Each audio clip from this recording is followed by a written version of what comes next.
Olá pessoal, tudo bem com vocês? Aqui é o professor Lisandro do canal Biociência e hoje a nossa aula é sobre cadeia e teia alimentar. São dois conceitos bem fáceis de entender, porém é preciso prestar atenção para não confundir um com o outro.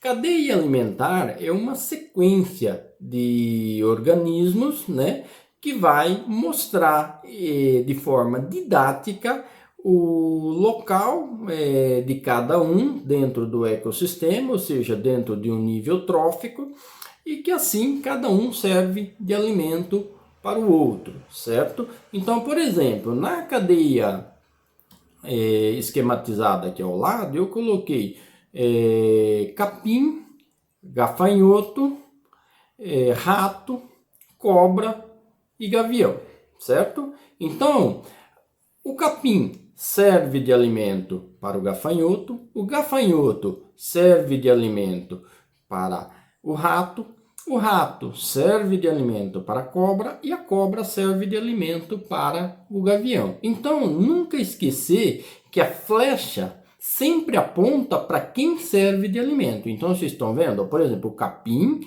a flechinha aponta para o gafanhoto, ou seja, o capim serve de alimento para o gafanhoto, ok? Então, vocês viram, é uma sequência didática, esquematizada, para que fique claro, para que fique fácil de entender o papel de cada um no ecossistema. Então, qual é o papel do capim? Ele é o produtor, certo? Portanto, ele produz seu próprio alimento a partir da fotossíntese, que é a transformação da energia luminosa do sol em energia química, em glicose para a construção do seu próprio organismo. Já o gafanhoto, o papel dele é o consumidor primário, ou seja, ele é herbívoro, é aquele que se alimenta do produtor. O rato, nesse caso, é o consumidor secundário, ou seja, ele é carnívoro e se alimenta do gafanhoto. A cobra é o consumidor terciário, ou seja, ela se alimenta do rato. E o gavião é o consumidor quaternário, que se alimenta da cobra, ok? Então, cada um tem seu papel, O produtor, ele tem um nível trófico que ele ocupa no ecossistema. O que é trófico? Trófico vem do grego, alimento, ou seja, nível de alimentação. Porém, ele é produtor, certo? Então, ele é do primeiro nível trófico, ok? Então, ele pertence ao primeiro nível trófico. O consumidor primário, que é o herbívoro, ele pertence ao segundo nível trófico. Então, vocês não confundam isso. Consumidor primário, primeiro, primário, porém, o nível trófico dele é o número 2. Por quê? Porque o primeiro é o produtor. O consumidor secundário, no caso aqui, que seria representado pelo rato, ele ocupa o terceiro nível trófico. O consumidor terciário, que é a cobra, ocupa o quarto nível trófico. E o consumidor quaternário, que é o gavião, ocupa o quinto nível trófico. Então, isso também é uma pergunta, tá? Pode ser pergunta de vestibular, que parece fácil, mas se a pessoa não prestar atenção, ela cai bem, Cai como uma abóbora no chão, certo? Então, às vezes, na pergunta está assim: todos os consumidores primários pertencem ao nível trófico número 2? Aí você vai lá e sim, não. Por quê? Porque dentro da teia alimentar, se ele for onívoro, ele pode estar fazendo o papel de consumidor primário, mas nem sempre ele é um consumidor primário. Agora, se a pergunta for assim: todos os herbívoros participam no ecossistema do segundo nível trófico? Sim. Por quê? Porque todo herbívoro só se alimenta de produtor, ok? Todo produtor, independente do tipo que ele é, tá? Se é alga, se é planta, se é um pé de milho, se é um capim, se é uma alface, ele é primeiro nível trófico, ok? E o último nível trófico? Eu posso colocar o gavião, por exemplo, como último nível trófico? Nessa cadeia, ele até é, mas ele não é considerado. Por quê? Porque pode ter animais, um gato, por exemplo, pode se alimentar do gavião. E aí, ele passa a ser, então, o sexto nível trófico, certo? Então, não existe, ele é praticamente assim, embora não há muitos níveis tróficos no ecossistema, mas não existe limite para níveis tróficos, ok? Mas os decompositores, sim. Estes sempre são o último nível trófico. Eles não têm número, tá? Por quê? Porque eles vão decompor todo mundo, certo? Assim que morrem, todos eles serão decompostos pelos decompositores. Então, decompositores sempre vão ocupar o último nível trófico, ok? Claro assim? E cadeia, ou melhor, isso é uma cadeia. E teia alimentar, o que seria? Teria essa mesma sequência de indivíduos, porém com uma interação. Por exemplo, o gavião ele não alimenta só de cobra, ele também alimenta de rato e ele também se alimenta de gafanhoto, certo? Então lá no ecossistema, o gavião não vai ficar só esperando a cobra.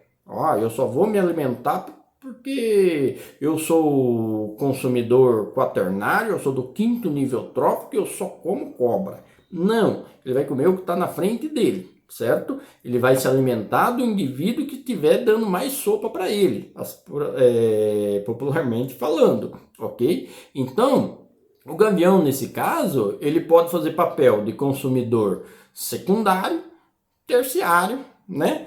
E quaternário, ok? A cobra também, ela pode se alimentar também do gafanhoto, certo? Então, ela pode fazer papel de consumidor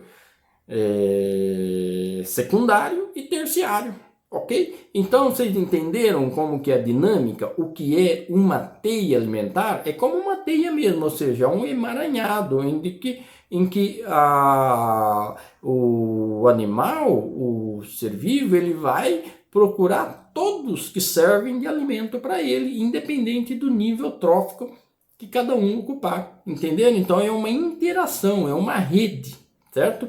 De disposição de alimento no ecossistema, ok? Entendido até aqui? Então aqui no esquema ao lado eu estou colocando aqui uma teia alimentar e todas as possíveis relações de níveis tróficos que pode ocorrer entre os indivíduos que ali estão presentes, certo? Não podemos esquecer que todo o ecossistema ele depende de dois fatores principais, que é o fluxo de energia e o ciclo da matéria. O fluxo de energia ele é sempre unidirecional, ou seja, a energia ela é perdida, ela nunca volta, ou seja, ela passa de um indivíduo para o outro até se perder, até acabar, certo? Ela não se renova, ok? Então, por exemplo, o produtor ele consegue energia do sol, transforma essa energia luminosa em energia química, essa energia química vai participar de toda a constituição do seu organismo, a manutenção, respiração, e somente uma porção ele consegue guardar no corpo dele. E essa porção vai ser passada então para o consumidor primário. Por sua vez, o consumidor primário também vai usar essa energia para a constituição do seu organismo, para a manutenção, para a respiração, para a reprodução, e somente uma parte vai ficar guardada no seu organismo, ou seja, que vai servir de alimento para o consumidor secundário. Então, vocês perceberam que o fluxo vai diminuindo a cada nível trófico maior, ou seja, quanto mais alto o nível trófico, quanto maior o topo na cadeia alimentar, menos energia é adquirida, ok? Já o ciclo da matéria não, é a matéria passada de um organismo para outro, ok? Então a energia é a energia química contida no alimento. A matéria é o alimento propriamente dito, ou seja, ele é material. Então, quer dizer, a matéria do produtor passa para o consumidor primário, que passa para o consumidor secundário, que passa para o consumidor terciário e assim sucessivamente, até que morrem. Só que quando morrem, essa matéria é degradada, forma-se os nutrientes, a remineralização e volta novamente para o produtor. Entenderam? Então, o ciclo da matéria, ele se fecha num ciclo, certo? Ele vai e volta, ele não se perde. Já o fluxo de energia, não. Ele passa e não volta, ele é unidirecional, ou seja, ele só tem uma direção e até se acabar, ok? Então, essa é a nossa aula de hoje. Se você gostou, deixe o seu like e qualquer dúvida é só perguntar ali embaixo. Muito obrigado. Tchau.